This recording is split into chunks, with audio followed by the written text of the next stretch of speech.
بسم الله الرحمن الرحيم. الحمد لله رب العالمين، وأفضل الصلاة وأتم التسليم على سيدنا وحبيبنا وشفيعنا محمد وعلى آله وصحبه أجمعين. اللهم لا سهل إلا ما جعلته سهلا وأنت تجعل الحزن إذا شئت سهلا. سبحانك لا علم لنا إلا ما علمتنا إنك أنت العليم الحكيم. درس امروزی ما در مورد حدیثی مسند، متصل، مرفوع، موقوف و مقطوع می باشد. الله اعلم که ما همه اینها رو گذاشته میتونیم یا نه، اما کوشش میکنیم. البته اگر از حدیث مسند و متصل اگر گذاریم باز هم خوب میشود، اما چون که مرفوع، موقوف و مقطوع به هم دیگر ربط دارند، برای همین من اینها رو یک جای گذاشتم. بسم الله. پس از جهت صحیفه کتاب ما در اینجا رسیدیم. المسند و هو ما اتصل اسناده الى النبی صلی الله علیه و سلم و یسمى موصولا ایضا. یعنی که مسند آن حدیث رو گفته می شود آن است که اسنادش به پیامبر صلی الله علیه و سلم می رسد. من برای شما گفته بودم که کلمه اسناد و سند مرادف هستند. بله، یعنی بعضی علما فرق رو بیان میکنن. من برای شما این فرق رو پیش کرده بودم که اسناد چی رو گفته می شود؟ همون فعل رو گفته می شود. فعلی یعنی که به مصدر باب افعال اشاره هست. وقتی که کسی سند رو بیان میکند، همون فعل رو، همون کار رو چی میگویند؟ یعنی اسناد گفته می شود. و سند خودی همون چیز رو به خودی همون چیز دلالت میکند، همون سلسله راویان رو گفته می شود.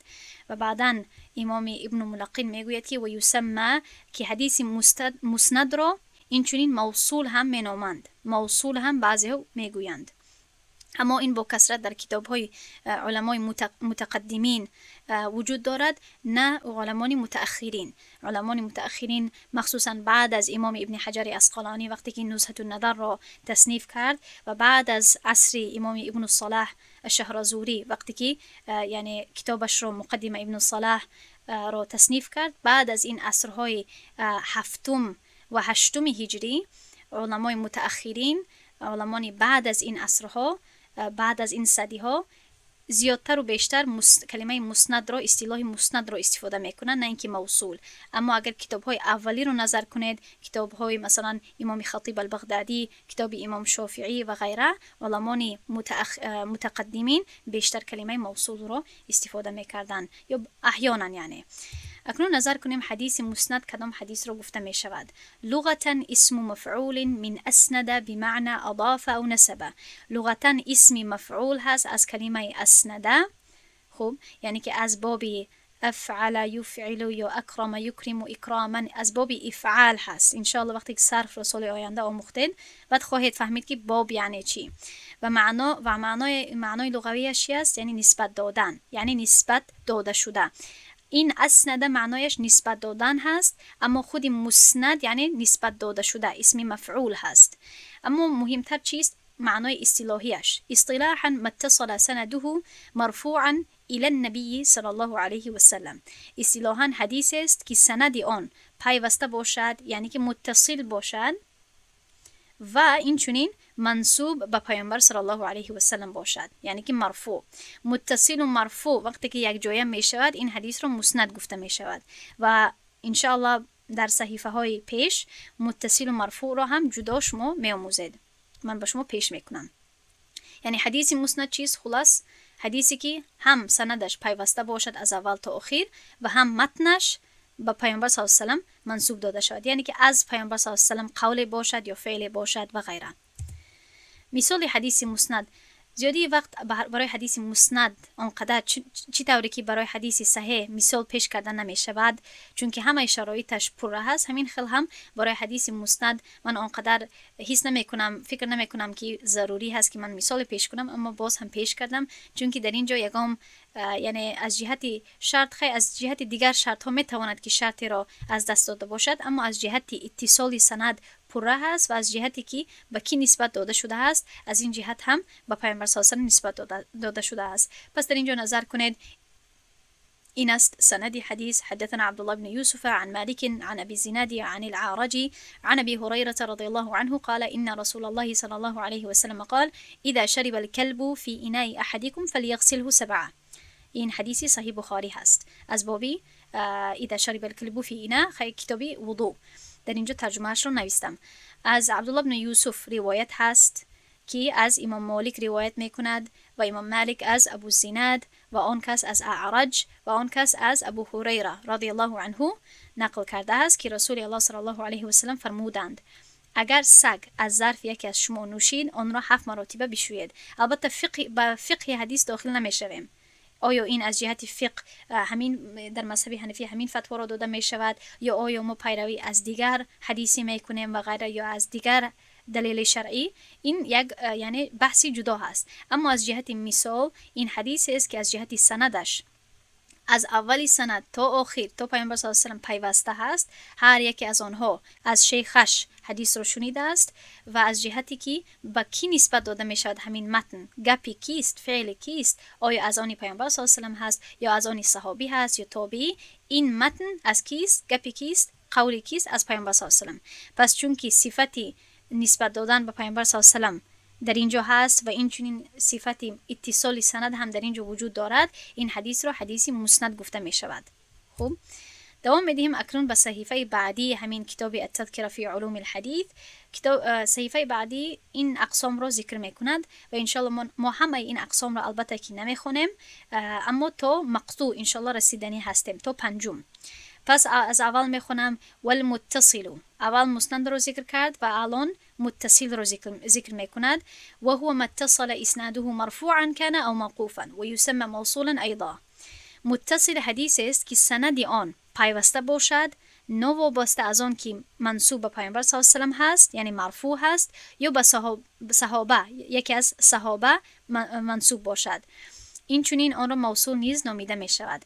یعنی که مقصد همین حدیث متصل همین است که حدیث است که سندش از اول تا آخر چیست؟ پیوسته هست.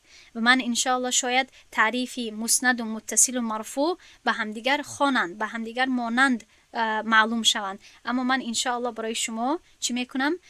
فرق بین این حدیث ها رو بیان میکنم واضح در صحیفه های بعدی.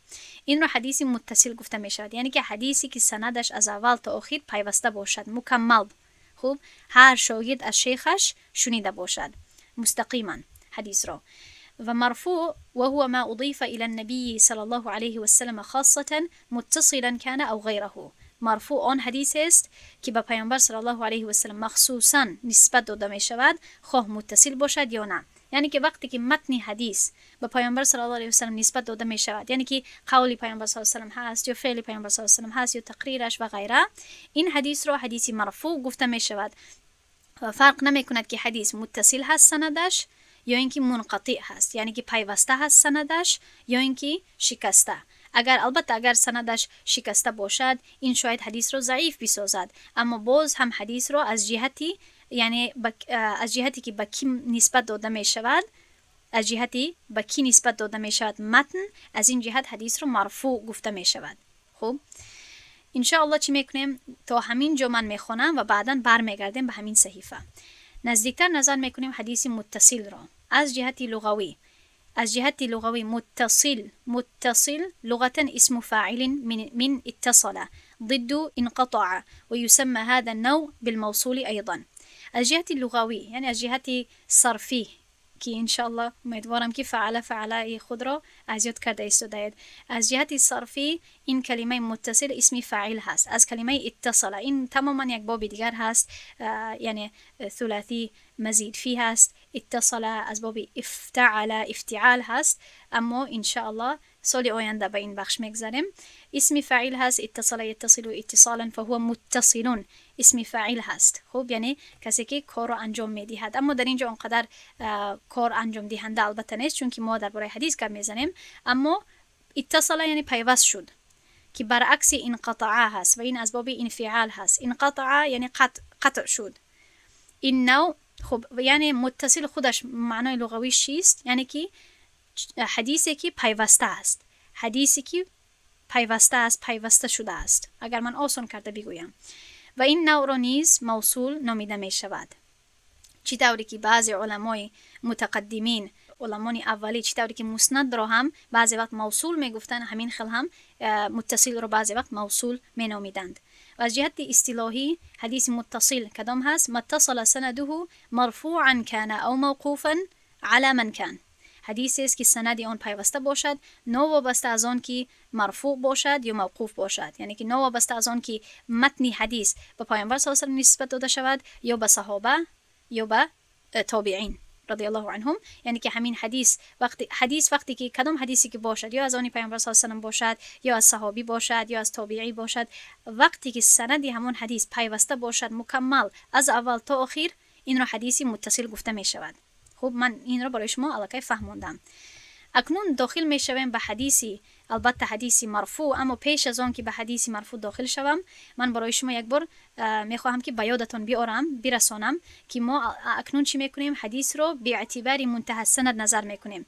یعنی که حدیث رو از جهت انتهای سندش نظر میکنیم که به کی انتها میکند.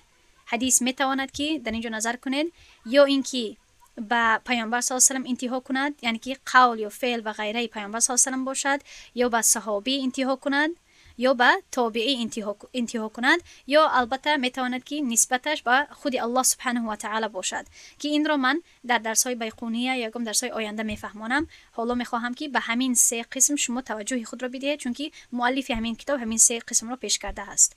میتواند که از جهت انتهای سند یا مرفوع باشد یا موقوف یا مقطوع.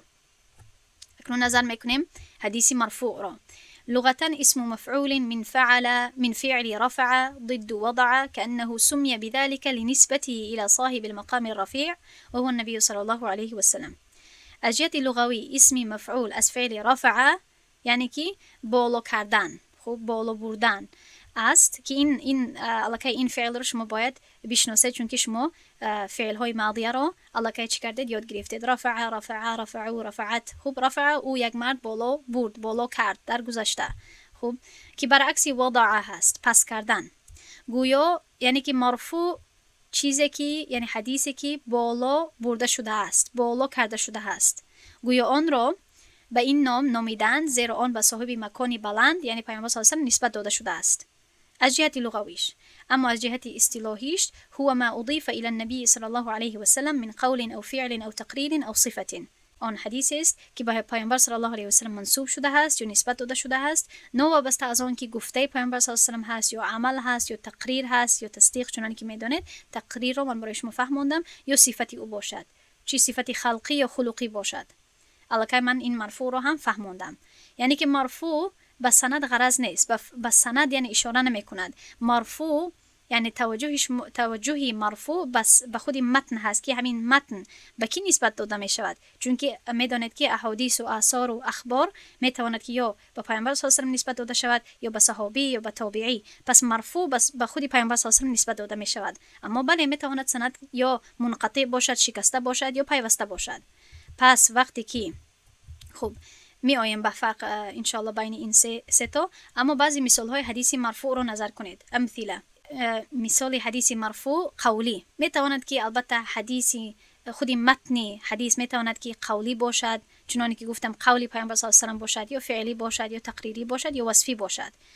پس برای هر یکی از اینها من برای شما مثال پیش میکنم. البته مثال پرانه همین خیلی مثالی که کافی باشد تا اینکه شما درک کنید و فهمید که یعنی مثال چگونه باید باشد. مثال قولی از فعلی و از تقریری چی فرق میکنند. پس نظر کنید. مثال المرفوع القولی ان يقول الصحابي او غيره قال رسول الله صلی الله علیه و سلم كذا. مثال مرفوع قولی این است که صحابی یا کسی دیگر او غیره یا کسی دیگر باید کسی باشد، کسی دیگر بگوید که پیامبر صلی الله علیه و سلم چنین گفت. یعنی که کلمه اساسی یا مهم چیست؟ گفتن. وقتی که گفتن باشد این شد قولی. اما دیدید چطور متن به پیامبر صلی الله علیه و سلم نسبت داده می شود. مثالی مرفوع فعلی ای یقول الصحابی او غیره فعل رسول الله صلی الله علیه و سلم كذا. مثالی مرفوع فعلی چیست؟ این است که صحابی یا کسی دیگری بگوید پیامبر صلی الله علیه و سلم چنین عمل را انجام داد، فعل. این هم چی شد؟ حدیث مرفوع، چون که در متن حدیث فعل پیامبر صلی الله علیه و سلم ذکر می شود، یعنی که متن به پیامبر صلی الله علیه و سلم نسبت داده می شود. و مثال مرفوع تقریری کدام هست؟ ان یقول الصحابی او غیره فعل بحضرة النبی صلی الله علیه و سلم كذا ولا يروي انکاره، یا اینکه یروى متونه باشد ولا يروي انکاره لذلك الفعل. یعنی که مثال مرفوع تقریری این است که صحابی یا کسی دیگری بگوید در حضوری فعل بحضرتی، در حضوری پیامبر صلی الله علیه و سلم چنین کار انجام داده شد، این را مرفوع تقریری گفته می شود. چون که من برای شما فهموندم که تقریر یعنی که در حضور در نزد پیامبر صلی الله علیه و سلم یکم عملی انجام داده شود یا یکم سخنی گفته شود و پیامبر صلی الله علیه و سلم صراحتا این کار کی نکند، این را تقریر گفته می شود. وارد کردن آن عمل را نقل نمی کند. یعنی همین صحابی یا کسی که روایت می کند یرویه ولا یرویه، این پس می گرده به ان ولا یرویه انکاره، و این کاری همان خود راوی و خلاف همان کار ذکر نمی شود. یعنی میگوید که در نزد پیامبر صلی الله علیه و سلم چنین کار انجام داده شد یا چنین سخن گفته شد، اما این کار یعنی دوامش رو نمیگوید که این کار پیامبر صلی الله علیه و سلم بخلاف این کار یا سخن این کار کرد. پس وقتی که این رو روایت نکند یا اینکه این سخن رو نگوید، یعنی که این تصدیق پیامبر صلی الله علیه و سلم به همون کار، به همون فعل یا به همون قول هست. مثال المرفوع الوصفي ان يقول الصحابي او غيره كان رسول الله صلی الله علیه و سلم احسن الناس خلقا.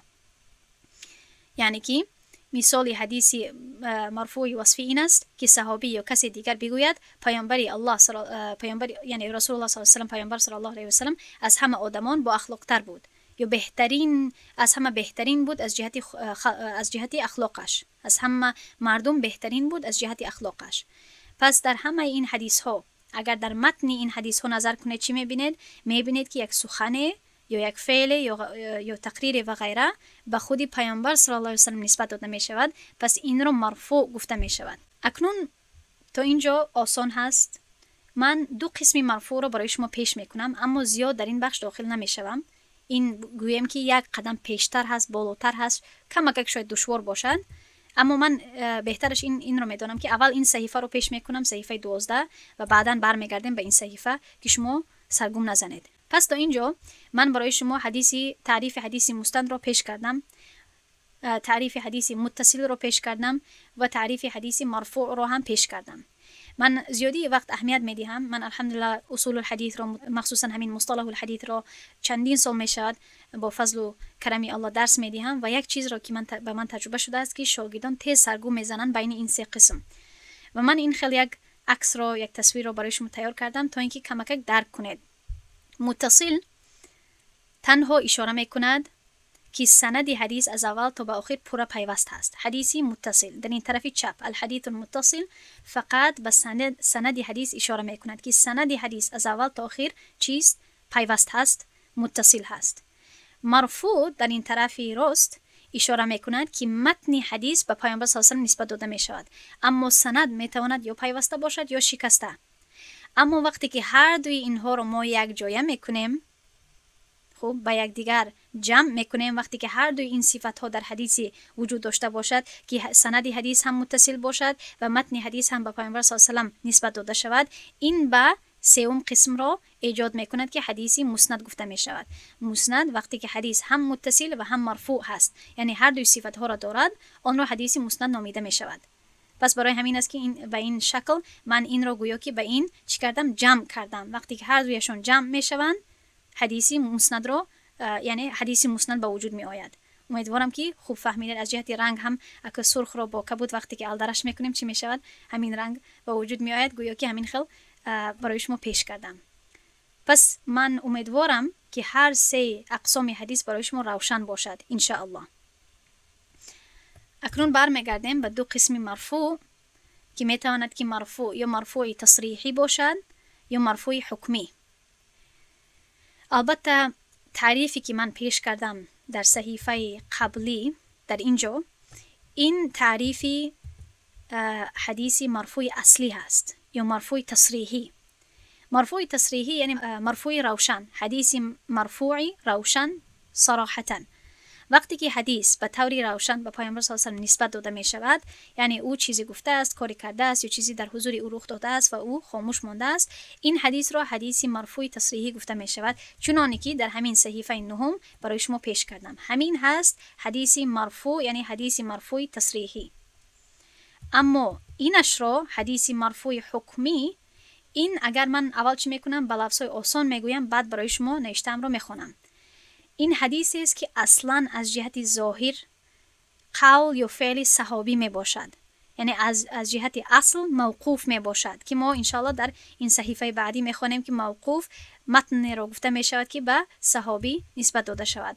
در اصل موقوف هست، اما از جهت حکمش چون که بعضی یعنی اشاره های هست در این حدیث که به ما اشاره میکند این متن را گرچندی که صحابی کرده هست یا گفته هست، اما این فقط میتواند که این کار را یا این گپ را با فرمان پیامبر صلی الله علیه و این کار را انجام دهد و از این سبب هست که گرچندی که حدیث ظاهرا موقوف به نظر می آید اما در حکم مرفوع داخل می شود. پس در اینجا نوشتم مرفوع حکمی. مرفوع یعنی که در حکم، هنگامی که حدیث به طوری روشن به پیامبر صلی الله علیه و نسبت داده نشده است، اما از مضمون حدیث کانتکست که میگوییم یا از نشانه ها فهمیده می شود که آن از طرف پیامبر صلی الله علیه و هست. مثلا صحابی گوید رضی الله عنه که ما در زمان پیامبر صلی الله علیه و چنین میگفتیم یا میکردیم. كنا نفعل في عهد رسول الله صلی الله علیه و كذا، كنا نقول كذا. ترجمه این عباره ها است. یا اینکه میگفتن ما را چنین امر یا نهی کرده بود. امرنا كذا، نهینا عن الكذا. این ترجمه این عباره ها هست و برای همین آن را مرفوع از نگاه حکم گفته می شود. چون که من برای شما ساده کرده می گویم، چون که این بخش کمک اختلاف و تفصیلات هم دارد، اما انشالله در کتاب های آینده. اما وقتی که شما خودتون تصور کنید، وقتی که صحابی اینقدر مرتبه بلند دارد رضی الله عنهم، وقتی که یک صحابی میگوید که ما رو چنین امر کرد، گرچند که صیغه مجهول هست، فعل خودش مجهول هست، نمیگوید که کی امر کرد، ما که میدونیم که وقتی که صحابی میگوید که ما رو چنین امر کرد، این البته که اشاره است به پیامبر صلی الله علیه و سلم، یا اینکه ما رو از فلان کار یا سخن نهی کرد، البته که این اشاره به پیامبر صلی الله علیه و سلم هست. دیگر کی یعنی جرأت یا اینکه همان مکانی را دارد، اجازتی را دارد که تواند که یک چیزی را نهی کند یا امر کند، البته که بغیر از رسول الله صلی الله علیه و سلم دیگر کسی نیست که این اجازت را داشته باشد. پس وقتی که صحابی این گپ رو، این عباره رو استفاده میکند، یعنی که اشاره میکند به پیامبر صلی الله علیه و سلم و گرچند که خودی ظاهرا حدیث یا همین اگر حدیث خواهد گوید، اگر خبر خواهد گوید، وقتی که همین خبر رو نظر میکنیم گرچند که ظاهرا قول صحابی هست یا فعل صحابی هست، اما چی میگوید؟ چون که این گونه عباره ها رو استفاده میبرد و ما اشاره هست که البته این از طرف پیامبر صلی الله علیه و هست. پس ما برای همین خبر حکمی حدیث مرفوع رو میدهیم. این یک چونانی که گفتم یک قدم پیشتر هست، کمی دشوارتر هست. اگر این رو نفهمیدید باقی ندارد، این رو به آخر گذارید، به آخر مطالعه خود، تکرار خود. اول همه این یعنی تعریفات حدیث ها رو خوب بفهمید و شرایط های آنها رو و بعدا این دو قسمی مرفوع رو بفهمید. اکنون میگذاریم به حدیث موقوف. دو بخش دیگر مانده است، انشالله خیلی آسان هستند، چون که حدیثی الکی من فهموندم که ما حدیث رو الکی الان نظر میکنیم از جهت انتهای سندش. پس از جهت انتهای سند، از جهت یعنی متنش که به کی نسبت داده می شود، یا میتواند مرفوع باشد یا موقوف و مقطوع. اکنون نظر میکنیم به موقوف و بعدا به مقطوع. موقوف کدام حدیث هست؟ لغتا اسم مفعول من الوقف. اسم مفعول هست از کلمه از مصدر وقف. اسم مفعول من الوقف كان الراوي كأن راوي. این باید به فکرم که كأن باشد، نه اینکه كان. كأن راوي وقف بالحديث عند الصحابي. بله این باید كأن باشد. خوب، یعنی در اینجا باید همزه قطعی باشد. ولم يتابع سرد باقی سلسله الاسناد. اسم مفعول هست از کلمه وقف، یعنی وقف کردن، یعنی راوی گویا که حدیث را نزدی صحابی گویا که چی کرد؟ وقف کرد یا قطع کرد و ادامه سلسله اسناد رو نگفته است. این از جهت لغوی است، اما برای ما مهمتر از جهت اصطلاحی هست. فقط شما از جهت لغوی همین قدر بفهمید که موقوف یعنی آن حدیثی که استاده شده است، وقف کرده شده است. از جهت اصطلاحی هو ما اضیف الى الصحابی من قول او فعل او تقریر. این باید چی باشه؟ تقریر. در اینجا الف نادرست هست، یعنی ناخواست در اینجا اضافه شده است. او تقریر، البته چون که چی؟ این برمیگردد به حرف جر من. این حدیث است که به صحابی منسوب است، یعنی اضیف، منسوب داده است، نسبت داده است، نوابسته از آن که گفته، عمل یا تصدیق او باشد. یعنی که عین چیز، یعنی خیلی مانند هست به حدیث مرفوع، اما فرق بین آنها همین هست که حدیث مرفوع متنش به پیامبر صلی الله علیه و سلم نسبت داده می شود خواه مثلا فعل، قول، تقریر باشد، اما در حدیث موقوف متن به صحابی نسبت داده می شود، خواه قول، فعل یا تقریر باشد.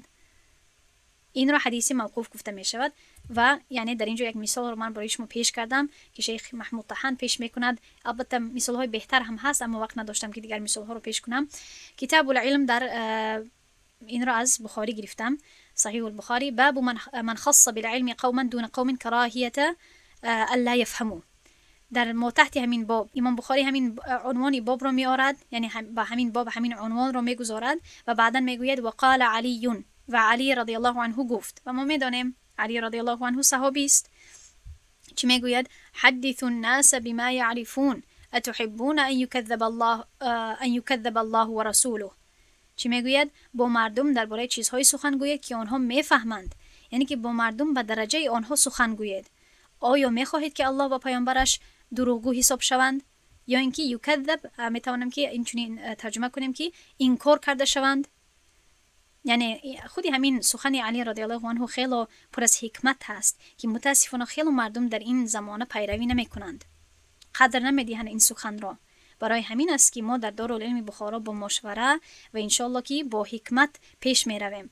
به شاگردان ابتدا کننده در و به مسئله های اختلافی و به مسئله های عقیده و به تفصیلات عقیده داخل نمی شویم مثلا، یا دیگر فنها را در و پیش نمی کنیم. و شما الان می بینید که درسی چی تجوید باشد، چی مثلا درسی عربی باشد، چی خودی درسی اصول الحدیث باشد، من چقدر یعنی همین منتجا رو ساخته آسان و ترجمه کرده پیش میکنم. در به کتاب های عربی و به منظومت داخل نمیشویم. چون که من اگر در پیش ابتدا کنندگان اگر بحث های عقیدوی را کشایم و اگر بحث های تکفیری را در الکفر و در ایمان را کشایم، مثلا این بحث های بلند را کشایم، در به فن حدیث داخل شوم، به اصول فقه داخل شوم، به دلایل داخل شوم، این هم نه فقط شاگرد را پریشان می سازد و شاگرد ابتدا کننده سرگم می زند، بلکه این برای آنها ضررناک هم هست، چون که همه چیز پراکنده می شود و همه چیز الدرش می شود و با تدریج علم را نمی خوانند، نمی فهمند. بعد برای همین هست که وقتی که مثلا خطیب خطبه می دهد در مسجد، بعضی گپ ها رو باید نگوید، یعنی هر گپ رو باید نکشاید در نزد عوام، هر خیل اختلافات رو، یعنی گپ های مفید بگوید، البته که احکام شرعی را پیش کند، اما هر گپ رو گشادن ضروری نیست. و این چنین وقتی که معلمه درس میدهد برای ابتدا کننده به درجه همون گپ میزند، برای شاگردان اعلی خوان یا برای شاگردان چند ساله به درجه همونها گپ میزند. این را گفته می شود درس دادن با تدریج و انشالله که با حکمت. و این خیل آیسته آیسته شاگرد همان مستواش بالاتر شدن میگیرد، صلاحیتش و همان چی میگن فهمش بلندتر شدن میگیرد و آیسته آیسته گپ ها رو در وقتش قبول میکند. خب پس به هر حال این بود، یعنی از جهتی همین خیل درس گرفتن ما. اما این چون که امام بخاری چی میگوید که قول علی رضی الله عنه رو پیش میکند، پس این هست مثال حدیث موقوف، یعنی که البته که امام بخاری خودش از علی رضی الله عنه نشنیده است، اما از استادش و استادش از استادش، اما سند رو پیش نکرده است در اینجا، چون که عنوان باب هست. عموما در صحیح البخاری در ترجمه الباب یا تراجم الابواب این خیل یعنی حدیث ها رو امام بخاری معلقاً می آورد، یعنی که سند رو پیش نمیکنند، چون که در اینجا هدفش سند نیست، همین خیل عنوان ماندن هست برای باب. البته که سند دارد و این سند میرسد به علی رضی الله عنه، اما آیا علی رضی الله عنه قولی پیامبر صلی الله علیه و آله رو پیش میکند؟ نه. فعل پیامبر صلی الله علیه و آله رو نه. چیزی به پیامبر صلی الله علیه و آله نسبت میدهد؟ نه. خودی گپی علی رضی الله عنه هست. و برای همین است که این حدیث رو یا این خبر رو اگر خواهید من انیقتر بگویم، این خبر رو موقوف گفته می شود. خب دوام میدیم ان شاء الله. الحدیث المقطوع، پس حدیث مقطوع کدام رو گفته می شود؟ الله که امیدوارم که میدونید که اینش به تابعی نسبت داده می شود. اما میخوانیم لغتا اسم مفعول من قطع ضد وصله. اسم مفعول هست از کلمه قطع کردن، بریدن یا شکستن، که برعکس وصله هست پیوست کردن. یعنی مقطوع شکسته شده، قطع کرده شده. و اصطلاحاً هو ما اضيف الى التابعی او من دونه من قول او فعل. حدیث است یا اثری هست، خبری هست اگر خواهید گوید دقیق تر می شود، که به تابعین، که به تابعی، یعنی تابعین در اینجا نیست، تابعی یا کسی که از آن پایانتر باشد نسبت داده شود، نو وابسته از آن که گفته آن باشد یا عملش باشد. پس خیلی یعنی آسان هست. الکی فهمیدید که از جهت نسبت دادن متن میتواند حدیث مرفوع، موقوف یا مقطوع باشد. پس مثال برای حدیث مقطوع که این را هم از صحیح البخاری گرفتم، کتاب الاذان، باب امامت المفتون و المبتدع. البته ما در خود همین گپ داخل نمیشیم، همچون یک مثال حدیث مقطوع پیش میکنم. امام بخاری میگوید که وقال الحسن صلی و علیه بدعته، یعنی که در اینجا امام بخاری با سندش از حسن البصری روایت میکند. البته سند رو ننوشته است، نآورده است، اما سند هست. اما در اینجا مهم همین است که قول تابعی را پیش میکند. الحسن البصری رحمه الله یک تابعی بود که خیلی یعنی قصه های مفید دارد، سخن های مفید دارد. در اینجا مضمونی و کنتکست همین را من اونقدر داخل نمیشوم، اما وقتی که از حسن رحمه الله سوال کرده می شود و جواب میگوید که یعنی درباره نماز خواندن از پس کسی که بدعتکار هست پرسیده می شود، پرسان کرده می شود، پاسخش همین می باشد، جوابش همین می باشد که نماز را بخوان و بدعتش بر سر خودش هست، بدعت او بر اوست، یعنی که گناه بدعتش بر سر هموست، اما وقتی که امامت کنند نماز تو قبول کرده می شود. بر فقهی داخل نمی شویم، این فقط مثالی هست برای مقطوع، یعنی که چون که قول گپی یک تابعی پیش کرده شده است در اینجا، این را خبری مقطوع گفته می شود، یا حتی اگر حدیث هم گویم یعنی از جهت تعریف عامش این را حدیثی مقطوع گفته می شود، چون که متنش چیست؟ متنش به یک تابعی نسبت داده شده است. امیدوارم که تا اینجا همه اقسام حدیث روشن باشد. یک صحیفه آخران داریم برای شما پیش میکنم، پریشان نشوید، همش خیلی آسان هست. حدیث را از جهت انتهای سند نظر کردیم که به 3 قسم تقسیم می شود، مرفوع، موقوف، مقطوع. همه این 3 قسم را من برای شما پیش کردم و این چونین علاوه از این 3 قسم حدیث متصل را نظر کردیم و حدیث مسند را. وقتی که حدیث مرفوع و متصل یک جایه می شوند این را حدیث مسند گفته می شود. و آخران همین است که حکم استدلال با روایت های موقوف و مقطوع چیست؟ آیا ما می توانیم که از احادیث یا اخباری موقوف، یعنی گفته ها عمل های صحابه رضی الله عنهم یا گفته و عمل های تابعین، آیا می توانیم استدلال کنیم، استدلال گیریم یعنی دلیل گیریم؟ و جواب من مختصر کرده جوابی همین تفسیر مصطلح الحدیث رو پیش کردم. روایت های موقوف که گفته ها و عمل های صحابه می باشند می توانند صحیح، حسن یا ضعیف باشند. البته شما می دانید حتی مرفوع هم می تواند که صحیح، حسن یا ضعیف باشد، چون که مرفوع فقط هدف ما همین است که به پیامبر صلی الله علیه و آله سندش متنش نسبت داده شده است، اما می تواند که از جهت دیگر شرایط های صحت کمبودی داشته باشد و بنابراین حدیث یا ضعیف شود یا حسن یا صحیح بماند و غیره و غیره. پس موقوف هم همین چنین، اگر صحت آنها ثابت شود، گرچند مثلا فرض کنیم که موقوف صحیح است از جهت همه شرایط های صحت، اصلا عمل کردن به آن واجب نیست. ضروری نیست که ما چی طوری که به احادیث مبارکه عمل کردن یعنی ضروری هست وقتی که ثابت شوند، البته وابسته به آن که حدیث چی میگوید و غیره، این به مانند همان عمل کردن به احادیث موقوفه واجب نیست، زیرا آنها از گفته ها و عمل های صحابه هستند، نه پیامبر صلی الله علیه و آله. البته ما قدر میدهیم، احترام میکنیم، رضی الله عنهم میگوییم به صحابه رضی الله عنهم، اما گفته و عمل های آنها به آن درجه نمیرسد و آن قوتی را ندارد که احادیث مرفوعه دارد. اما آنها می توانند حدیث های ضعیف را تقویت دهند، زیرا صحابه به سنت عمل میکردند. این وقتی است که حدیث موقوف حکمی مرفوع نداشته باشد.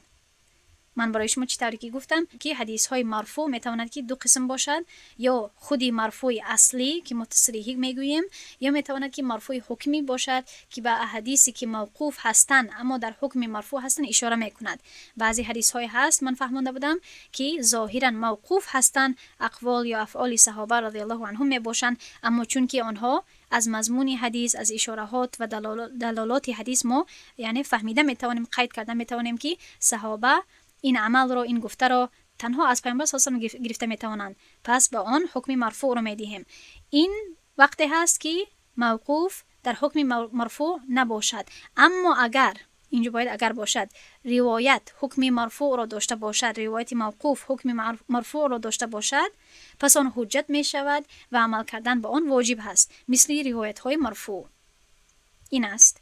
اما تا جایی که احادیث مقطوع یا مقطوعه می باشد، در روایت های مقطوع که سخن یا عمل تابعین یا شخصانی بعد از آنها می باشد، استدلال یا حجت نیست در احکام شرعی، حتی اگر نسبتش به قائلش درست باشد، یعنی که حتی اگر اسنادش سندش متصل باشد، صحیح باشد از جهت تمام قاعده های و شرایط صحت، باز هم از جهت حجت نیستند.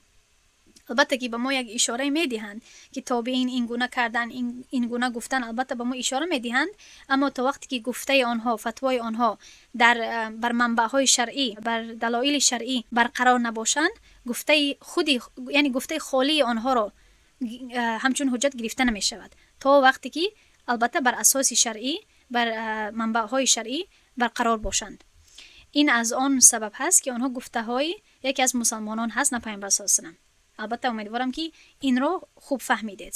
تابعین رضی الله رحمهم الله البته در خیر القرون داخل می شوند، در بهترین زمانه ها هستند، اما اگر همین خیلی یک فتوا بدهند که خالی از سند باشد بر دلایل شرعی، بر منبع های شریعت، قولی همین خیلی خالی آنها از سند را گرفته نمی شود همچون حجت.